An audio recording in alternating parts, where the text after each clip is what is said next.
Today I'm going to be talking about some cheap whippable cars that you should definitely pick up if you're looking for a new car. I'll talk about their reputation for being whippable and overall whippability. The Honda Fit is a monster on wheels. Okay, not really, but guys, this is definitely in the top 5 for most whippable cars. While being the price of a discount deal at Domino's, this car brings some solid performance to the table. The Honda Fit makes a very flaccid 130 horsepower, but it makes up for it by being very light and nimble. These bad boys come with a manual transmission or a CVT. The only real choice is manual, of course. With a slow-ass car and a sweet manual transmission, this thing will have you shifting fast and furious style, blowing through every gear like Trump to Clinton. Make fun of the Honda Fit all you want. It does look a little bit like a clown car and makes as much horsepower as my monthly paycheck. But guys, once this thing hits a track, it's unstoppable. This is no secret either. I guarantee if you head to your local track on an open track day, you'll probably see more Honda Fits than there are supercars. This car is so damn whippable. You gotta hear this. A team entered a 25-hour endurance race in 2011 with a 2010 Honda Fit B-Spec and ended up passing a Porsche 911 GT3 in wet conditions. They ended up finishing 15th overall out of 83. They beat a Corvette Z06, a Porsche 911 Turbo, a Dodge Viper SRT10, and some GTRs in testing. The handling on these go-karts is super nimble and responsive due to the fuel tank and engine being mounted surprisingly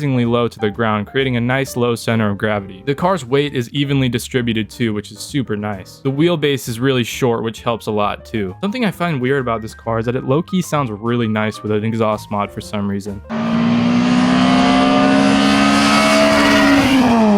So that's a big plus. Unfortunately, there are some downsides to this car, of course. It's front wheel drive, which some people fuck with, but in my mind, front wheel drive kind of narrows down the whippability of this car. This would be a top 3 most whippable car, but I had to move it down the list because of the front wheel drive. But it does make the car lighter, so law of equivalence or whatever. The GR Corolla. Right out of the factory, the GR Corolla is a race car, and Toyota isn't even trying to hide it. The GR stands for Gazoo Racing, which was initially the name of Toyota's motorsport program that competed in Le Mans, WRC, and endurance races like the Nürburgring 24-hour. So with the backbones of a performance-oriented company, you can expect this car to be quite freaky. This car gets its freak on by making 300 jacked-ass ponies and 295 foot-pounds of torque out of a tiny 1.6-liter inline-3 turbocharged engine. Shoving 300 horsepower into an engine that size probably took some crazy engineers. Believe it or not, 300 horsepower isn't even close to its limit. PowerTune Australia, a tuning company out of, you guessed it, Australia, tuned a GR Yaris, which has the same engine as the Corolla, to a wild 740 horsepower with, get this, stock internals. Other things had to be upgraded though, the turbo, head studs, and other little things, but if this is not a testament to how strong and badass these engines are, I don't know what is. Other than the little monster in the GR Corolla's engine bay, it has some more freak to leak. That 300 horsepower and 295 foot-pounds of torque that I mentioned earlier is put to the ground using a 6-speed manual transmission or an 8-speed direct automatic transmission. The car is pulled forwards or backwards with Toyota's GR4 system all-wheel drive, and believe it or not, it's actually good. But you're probably asking me, Gassy, how do you know it's good? Toyota has 8 WRC titles under their greasy belts. While the drivetrains from their WRC cars are not the same as their production cars, you can trust Toyota knows how to make a good drivetrain. The specific all-wheel drive system that's in the GR Corolla can in fact get down. It has an adjustable 60-40, 50-50, 30-70 split, depending on how crazy you're feeling. With all of these parts put together, you're gonna have a very whippable Corolla. These cars whip amazingly on gravel, tarmac, snow, ice, you name it, it will whip it. The GR Corolla's shorter wheelbase, light chassis, and sporty suspension lets you whip it about as hard as crap. Driving this car will have you feeling like a real rally driver. The Subaru BRZ. The Subaru BRZ is extremely whippable as long as you're not lowering it to the floor. These things handle extremely well and they're pretty fun to drive. Being rear-wheel drive with a manual transmission, this bad boy is a pretty good option. Stock, these cars make like 230 horsepower with their Subaru Boxer engines, which is then used perfectly by the short gearing of the manual transmission and real LS LSD. I'd say this is pretty close to the sweet spot as far as power goes. You can put the pedal on the floor and you won't die, but you'll also have enough power to have fun. The chassis and wheelbase are known for being very controllable, so much so that it's known as the modern day S chassis in the drifting community. The chassis and engine combo is also very popular with rally drivers. The Dirtfish Rally School uses Subaru BRZs for their rear wheel drive class. Luckily, this thing has a cheap engine in case you need to replace it and an overall lower center of gravity. Remember, these engines are Subaru Boxers, so head gaskets. But they can actually be surprisingly reliable if you maintain them correctly. Most of the time when these engines blow head gaskets, it's because of poor maintenance and improper care. That being said, if they do break, the parts are relatively cheap and easy to come by. If you'd like to modify one of these cars, there are a ton of aftermarket parts out there. While these cars aren't as fast as crap on straight roads stock, they definitely make up for it in the corners. The factory suspension is already dialed in extremely well. The front of the car uses a McPherson strut setup, which is lightweight aluminum. They have good suspension geometry for responsive steering and higher grip, while having more positive caster to improve the steering feel and responsiveness of the car. The rear of the car has a double wishbone and super well designed multi-link setup, creating a really solid rear end that keeps good contact with the ground at all times. The BMW E36 is the definition of a whippable menace. If you see a BMW E36 on the road, you know something is about to go down. The BMW E36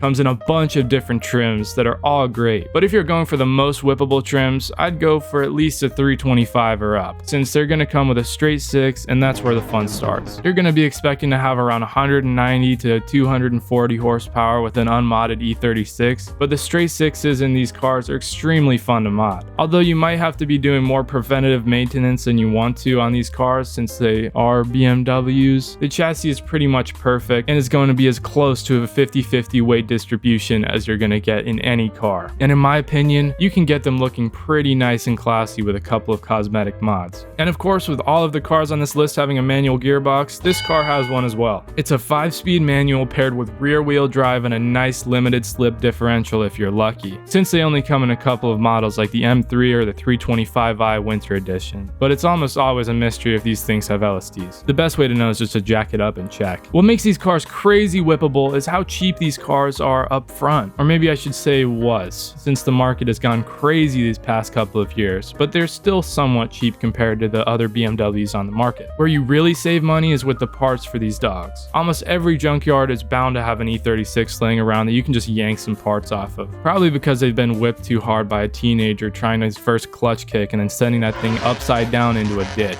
Once you get these cars dialed in for whipping, you won't be able to crash this thing if you try. They have such nice handling and good control that maybe even your girlfriend could drive it to the store and back without getting in an accident. Now for your favorite part, downsides. These things shit themselves, meaning they leave oil stains wherever they want. Another downside is that you might lose your hearing a bit since these things are built like tuna cans and you can hear everything outside of the car.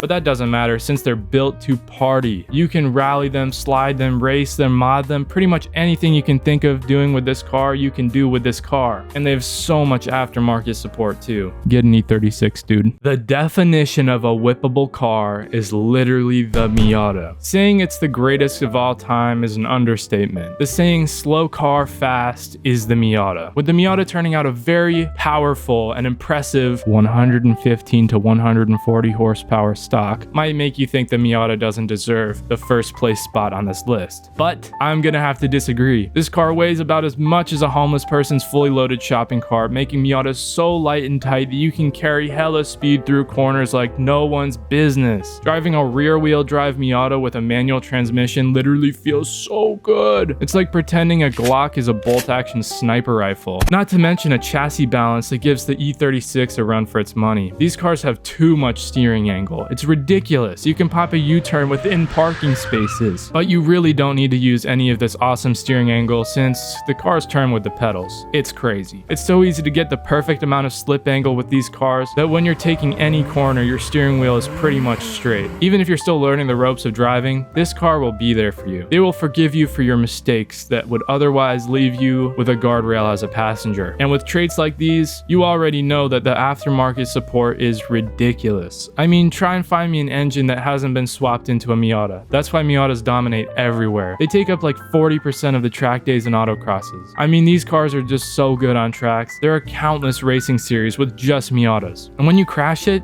which you will, unless you're not whipping it hard enough, you can fix them for pocket change. The only real downsides of this car is that if you're over 6 feet tall, you might get decapitated like the giraffe in The Hangover, since your head is probably going to be sticking out of the top of this car. Overall, it's hard to find stuff to hate about this car other than it looking dumb as hell and a little bit fruity, but it won't matter since it's going to be hard to not look cool while whipping this car around every corner.